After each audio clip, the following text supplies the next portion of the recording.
Нью-Йорк Таймс сейчас пишет о том, что у Трампа стали готовить кампанию против Харрис уже. Как вы считаете, вот насколько в принципе были готовы к тому, что Байден снимет свою кандидатуру, к такому развитию событий, к тому, что сейчас уже против Байдена бороться не стоит? Потому что мы слышали как бы вот последние заявления Трампа, вот буквально там несколько недель, особенно после покушения на его жизнь, о том, что как бы с Байденом сейчас нужно объединиться, и не нужно никакую кампанию против него вести, а нужно сейчас объединить Америку в принципе. Как вы считаете, против Камилы Харрис уже готовилась кампания, и какая она может быть? Признаться, вы знаете, где-то пару недель назад Ники Хейли обратилась ко всем республиканцам, сказав о том, что большие изменения могут иметь место в рядах демократов, и нам надо быть готовым к новому кандидату от демократической партии, который будет иметь преимущество над Трампом. Она вот как раз то преимущество, о котором я уже выше говорил. Другими словами, она подчеркнула, что бороться с новым кандидатом будет намного сложнее, чем с тем же Байденом. И она права 1000 раз. Вот эти опросы, которые я привел вам выше, они как раз-таки говорят о том, что вот этой новой паре Харрис и любой другой, например, тот же Шапиро, губернатор Пенсильвании, они уже превалируют над Трампом в этих колеблющих штатах.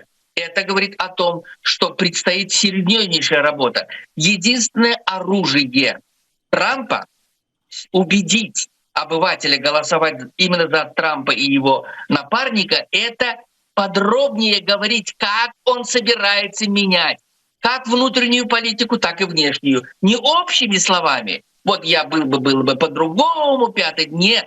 Не просто говорить, я буду качать нефть и так далее. Это один вопрос. Другой вопрос, каким путем ты собираешься, например, решать вопрос иммиграции, не просто депортированием, но и, как я уже сказал, я бы начал процесс легализации тех, кто давненько в этой стране, у кого уже дети появились в этой стране, они до сих пор считаются нелегальными, а их ни много ни мало, около 20 миллионов. Во внешней политике очень важно не воевать со всеми, а начинать искать пути на дипломатическом уровне, прежде всего с Китаем. Именно Китай сегодня является ключевым звеном в решении и вопроса войны в Украине, и на Ближнем Востоке. Именно Китай сегодня является главным кислородом и Путина, и того же Ирана. С этого надо начинать. А у Трампа прекрасная философия успеха его в бизнесе. Какая? Она гласит, что в любом бизнесе вы никогда не будете иметь то, чего вы заслуживаете. Вы будете иметь ровно столько, на чем вы договоритесь. Это он уже доказал из своего прошлого. И сегодня это можно применить, и он применит с тем же Китаем. Обязательно. Именно Китай может закрыть тот самый кислород нефтедолларовый в России.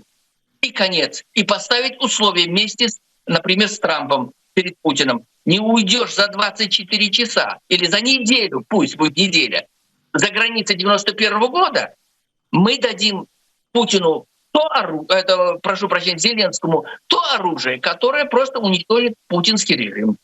Вполне возможно. Такое, кстати, в голове это у Трампа есть, он уже говорил об этом однажды. Борис, это вполне реально. Спасибо вам большое. Да. Спасибо за ту информацию, которую вы нам сообщили, за то, что вы присоединились к нашему эфиру. И на самом деле очень интересные выводы сейчас. Вот то, о чем мы с вами поговорили, напрашиваются.